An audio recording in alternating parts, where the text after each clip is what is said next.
महाभारत का युद्ध किस लिए हुआ था? यदि मैं आपसे ये सवाल करूं तो सभी का ज़्यादातर जवाब यही आएगा कि ज़मीन जायदाद के लिए, हस्तिनापुर के लिए या इंद्रप्रस्थ के लिए। जी नहीं, बिल्कुल नहीं।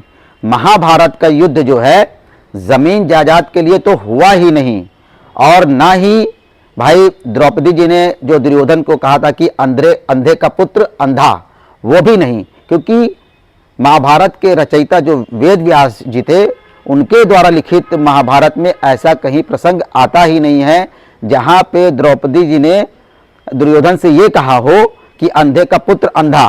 ठीक है, लेकिन हमारे जीवन में जब भी घर में ज़मीन जायदाद का विवाद होता है, इसलिए मैंने ये वीडियो बनाई, क्योंकि मेरे आसपास ऐसी घटनाएं लगातार घट रही हैं कि जब भी ज़मीन जायदाद की बात आती है तो विवाद में लोग कहते हैं कि भाई शत्रु है, सगा संबंधी ही क्यों ना हो।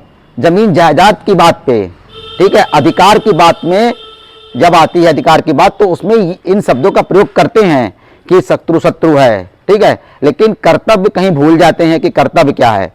तो चलिए अब मैं मेन पॉइंट पे आ जाता हूं कि क्योंकि हमें इन्हीं धार्मिक पुस्तकों से भाई हमें प्रेरित करते, उससे हम सीख करके लाइफ में आगे बढ़ते हैं, जिससे सभी का जीवन सुगम हो सके, मानव कल्याण हो सके। इसलिए हम लोग महाभारत रामायण का अध्ययन करते हैं, अध्ययन ना कि पाठ करते हैं। पाठ करेंगे तो पाठ भूल जाएंगे। अध्ययन, अभ्यास, इसकी जरूरत होती है हमारे जीवन में। तो दोस्तों, महाभारत का युद्ध जो है जरूरतों के लिए हुआ था। दुर्योधन ने, भाई कौरवों ने शकुनी मामा के साथ छल से पासों का खेल खेल के इंद्रप्रस्थ वगैरह सब जो है हथिया लिया था।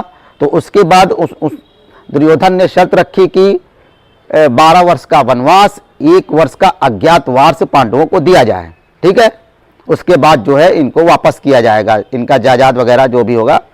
जब वो लौटते हैं तो फिर से जब विवाद बढ़ता है तो विवाद में पांडव लोग ये कहते हैं, और भगवान श्री कृष्ण ये प्रस्ताव लेकर के दुर्योधन के पास जाते हैं।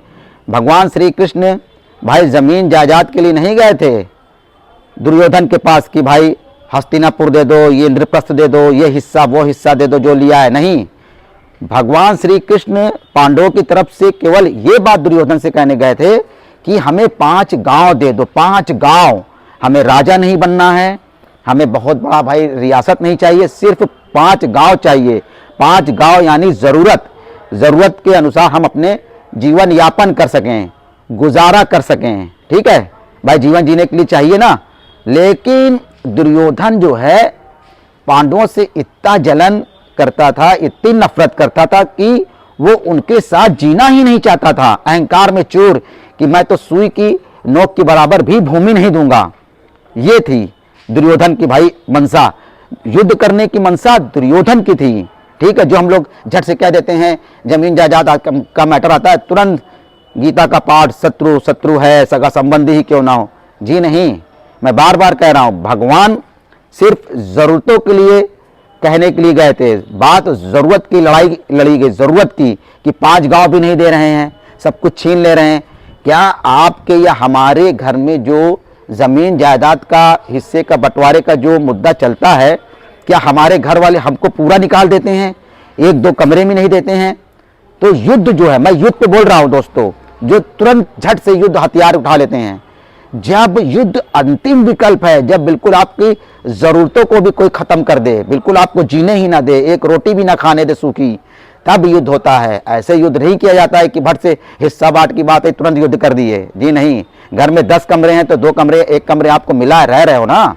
ठीक है, ये सबके लिए, मेरे लिए, आपके लिए, सबके लिए। ठीक है, हाँ, हिस्सा बराबर होना चाहिए, उसके लिए प्रयास करना चाहिए। हिस्सा बराबर के लिए मैं बार बार कह रहा हूं कि भगवान श्री कृष्ण भी नहीं गए थे, बार बार कह रहा हूं, और इसे समझने की जरूरत है। क्योंकि भाई मेरे माहौल में केवल मेरे ही घर नहीं, मेरे घर के अलावा भी और भी कई जगह पे मैंने ऐसी घटनाएं होते हुए देखी जहां पे मुझे लगा कि ऐसा होता है क्या। तब थोड़ा सा अध्ययन करना पड़ गया समझने के लिए कि क्या भगवान श्री कृष्ण घर के जमीन जायदाद के हिस्से के लिए लड़ाई लड़ रहे थे? क्या उन्होंने ये महाभारत का युद्ध हुआ? बिल्कुल नहीं हुआ, इस चीज के लिए बिल्कुल नहीं हुआ। और भी कई कमियां थी, कई बुराइयां थी। तब महाभारत की युद्ध की पृष्ठभूमि काफी लंबे अरसे से कई महारथी आए, सब आए, उसकी लंबी कहानी है। तो हम लोग मेन पॉइंट पे आते हैं कि दोस्तों घर परिवार में जमीन जायदाद के हिस्से के लिए तुरंत से महाभारत और श्री कृष्ण का गीता का उपदेश लेकर के तुरंत हिस्से बांट में आकर के हम लोग हथियार उठाने की बात करते हैं, ये नहीं होना चाहिए। जमीन जायदाद की बात हो चाहे विश्व स्तर की बात हो, युद्ध एकदम अंतिम विकल्प है जब कोई चारा बचे ही ना लाइफ में, बिल्कुल सब खत्म। लेकिन हमें जीने के लिए अगर मिल रहा है, हम जा सकते हैं आगे और भी मेहनत से और बहुत सारी चीज़ें अपने दम पे बना सकते हैं, तो क्या ज़रूरत है इन चीज़ों के लिए फंसने में।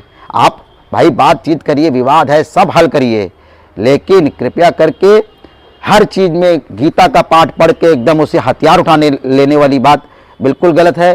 कर्तव्य पालन पे ध्यान दीजिए। जब कर्तव्य पालन हम और आप सही से करेंगे तो अपने आप पता नहीं कितनी ज़मीन जायदाद, पता नहीं क्या क्या कुछ आप देने लायक हो जाएंगे, देने लायक बनिए, ये प्रयास होना चाहिए। दोस्तों मैं फिर एक बार कहता हूँ कि भाई महाभारत का उदाहरण, इतना बढ़िया गीता का उपदेश जमीन जायदाद के लिए नहीं है, कर्तव्य कर्म योग का पाठ पढ़ाती है, वो हमें सिखाती है, अभ्यास कराने का प्रयास करती है, ठीक है, ना कि जमीन जायदाद के लिए भाई हमें हिस्सा चाहिए, मेरा दे नहीं रहे हैं। नहीं, जब आपको पूरे घर से धकेल के निकाल दिया जाए, पूरा छीन लिया जाए, 5 गांव, ठीक है, अगर आपके 50 कमरे का घर है हिस्से में, अब आपको 5 कमरा मिला हुआ है, 1 कमरा भी मिला हुआ है, तो जीवन यापन के लिए मिला हुआ है ना। आप भगवान को दोषी नहीं ठहरा सकते कि उनका उदाहरण आप गलत तरीके से नहीं दे सकते, या हम नहीं दे सकते, कोई नहीं दे सकता। दोस्तों हमें भाई समझना होगा, जीवन में लड़ने की नहीं, समझने की ज़रूरत है, अपने आप को समझने की ज़रूरत है, ठीक है। अपने आप को जब समझना शुरू करेंगे हम अपने आप को, तो एक बदलाव आएगा। यही बदलाव की ज़रूरत है, समझने की।